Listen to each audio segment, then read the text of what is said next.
Daoibh gach duine is mise Donna agus inniu tom go spáint daoibh chun is claigeann a péinteáil ar aghaidh. Ba péint dubh agus bán ag tastal, cúpla scúbanna de friúla agus sponge. Ar dús táimid chun an dop bán a chur i ngach áit ar an aghaidh leis an sponge. Is féidir libh na húla a fágáil gan éon péint.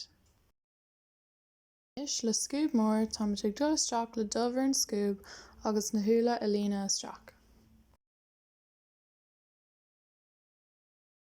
Is féidir libh scúb beag a úsáid freisin chun cuma néite a chur air. Lá an srón táimid ag tógáil dubh ar an scúb beag agus sais gá trintán a chruthú ar an srón, ní chaighidh siad a bheith néite ar chur ar bith.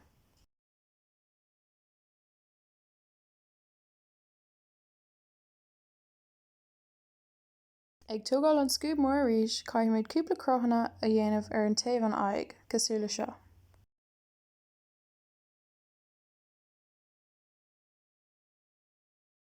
An páirt seo mar an dá an clogan.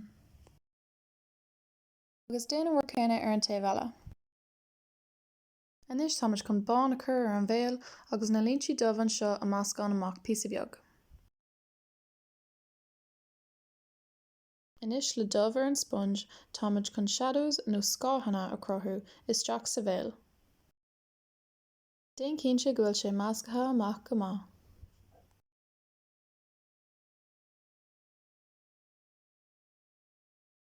Déanam rud céine ar an taobh eile agus anois táimid chun dul isteach agus píosa dubh a meascán isteach sa bhéal ar na bheola. Ní caiithidh sé bheith néite ar chur ar bith ag an bpointe seo, táimid ag iarraidh go bhfuil sé messy go leor. Le haghaidh na fiacla, táimid chun crut teardrop fhada a crothú cosúil seo. Tá an páirt fhada seo mar phréamhacha na fiacla. Anois just lean aráig ag cruthaí níos mó fiacla ar na taobhanna ar fad.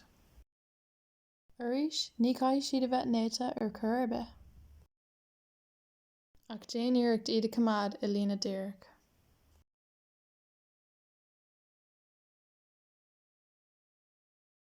Nuair a bhogann tú níos faide ón lár na meola, déan cinnte go bhfuil tú ag cruthaí na fiacla níos lú agus níos lú nuair tá tú ag bogadh amach. Mar seo, bhearn Oíche go bhfuil na fiacla ag dul isteach sa claigeann.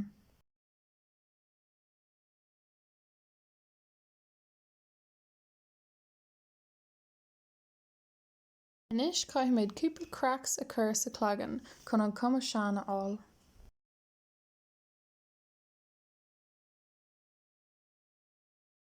Is féidir libh na cracks seo a chur in éon áit bhuailmh.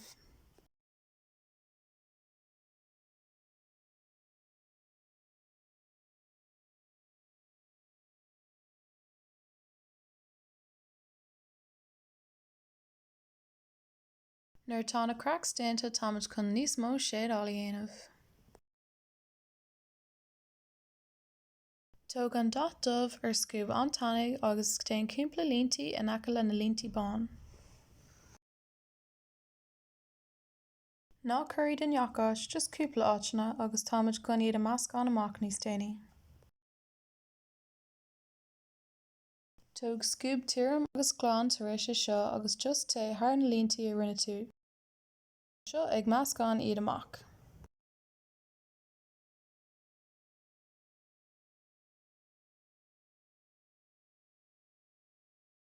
Anois le dubh ar an sponge arís, táimid chun dul ar an ceann agus píosa beag shading a dhéanamh.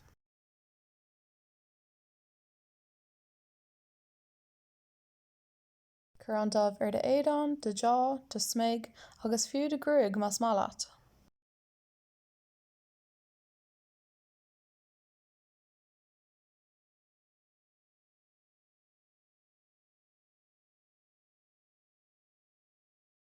Anois le bán ar an scúb táimid chun cúpla highlights a dhéanamh. Tá seo chun depth deasa a crothú. Agus ná déan Táimid táimid ag iarraidh an clogan seo a bheith messy go leor.